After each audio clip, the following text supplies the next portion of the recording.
aliyefungwa mimba na mamaye, mimba ya mamaye, na aitwe mtoto mwanaume, aitwe mtakatifu kwa Bwana. Wakatoa na sadaka kama ilivyonenwa katika sheria ya Bwana. Wakatoa na sadaka kama ilivyonenwa katika sheria ya Bwana. Wawili na kila njiwa wawili. Tazama pale Yerusalemu palikuwa na mtu jina lake Simeoni, naye ni mtu mwenye haki, mcha Mungu, akitarajia faraja ya Israeli, na Roho Mtakatifu alikuwa. Sura ya kwanza.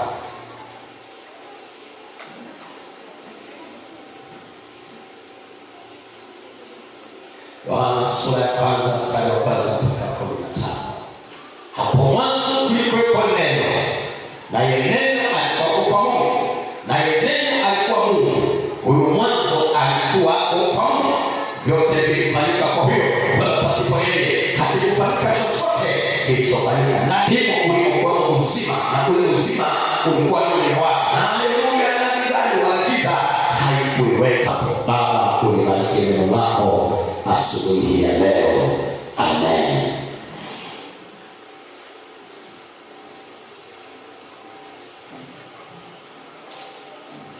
Hili ni wiki ambapo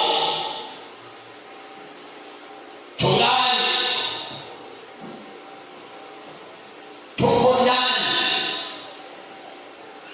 ya swala zima la kuiangalia miaka zaidi ya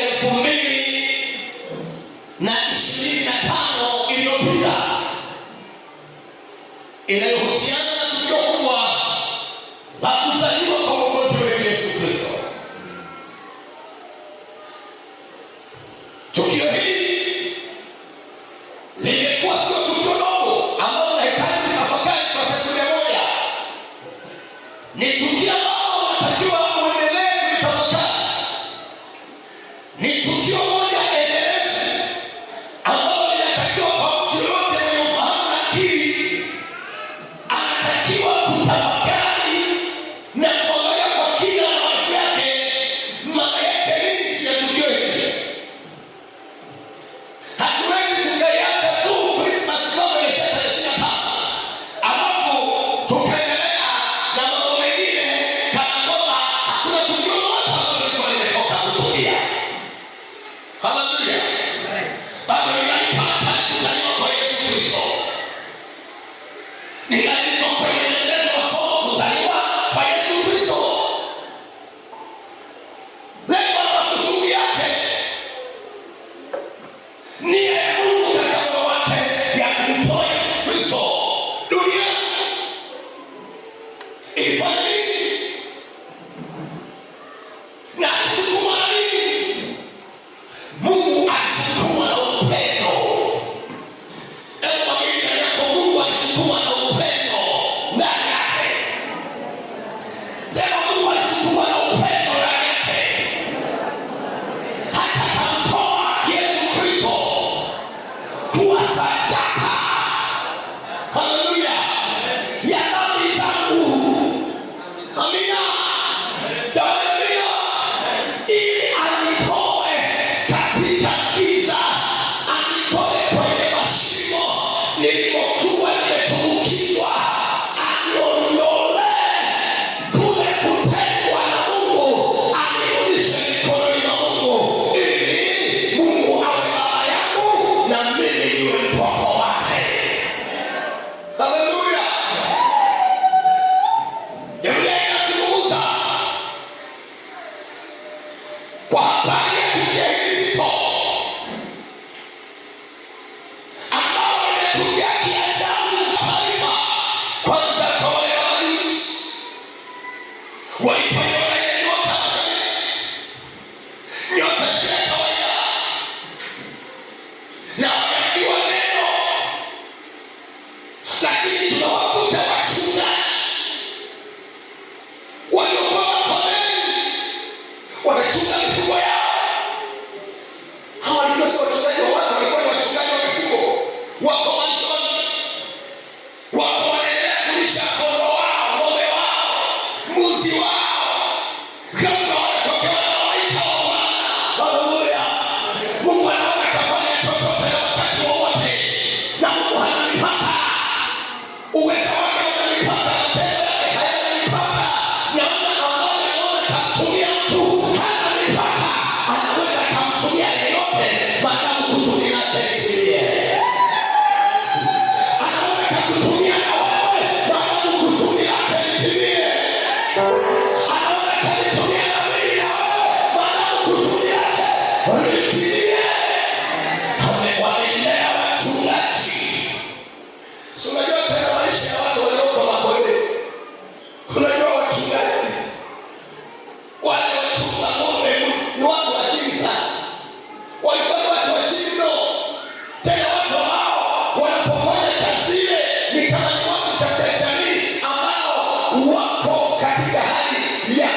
unaipata ile furaha.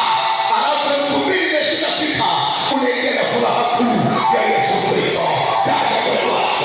Haleluya. Hapo mwanzo kulikuwa neno, na neno lilikuwa kwa Mungu. Neno ni Yesu mwenyewe.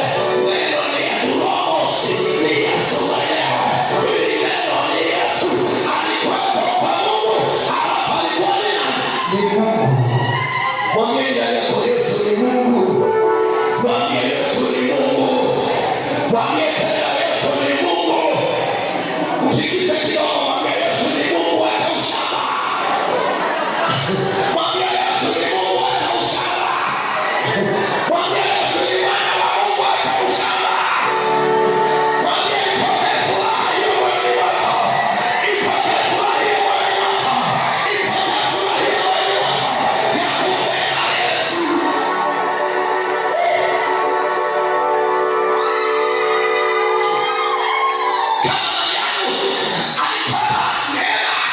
Ya kumpenda Yesu.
Cha kuamini, bali ni Yesu niliyekuchagua.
mapenzi ya wanadamu, bali wamezaliwa na Mungu mwenyewe. Waraka wa kwanza wa Yohana sura ya 3 mstari wa kwanza, maandiko yanasema, tazameni ni pendo la namna gani alilotupa Baba, kwamba tuitwe watoto wa Mungu, na ndivyo tulivyo.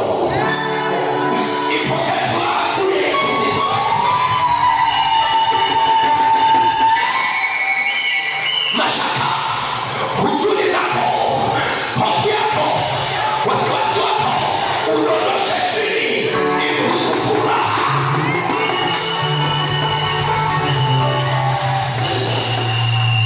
Ukiruhusu furaha ya Yesu moyoni wako, kwanza inaponya akili yako, akili yako fresh, akili yako salama, akili inaponywa. Msongo wa mawazo hautakuwepo kwako, na kama msongo wa mawazo hautakuwepo kwako, maana yake nini? Hautakufa haraka.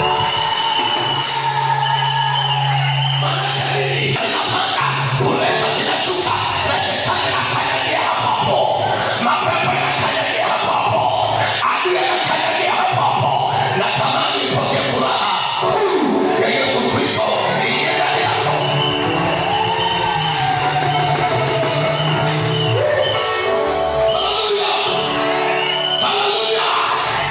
Hata kama umekuja ni mgonjwa, ukiruhusu furaha ya Yesu Kristo, ugonjwa kwa heri.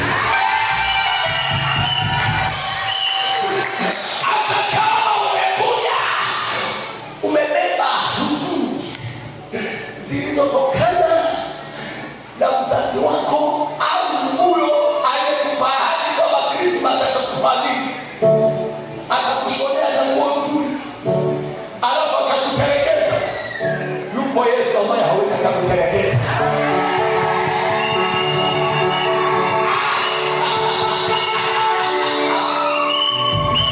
Wanadamu washana nao, ruhusu Yesu aingie moyoni.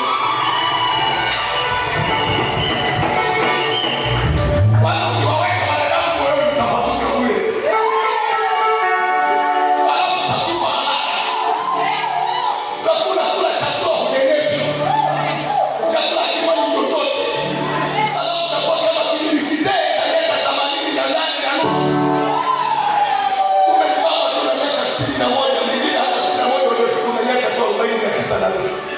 Wakati mwingine una miaka 50 na robo. Alafu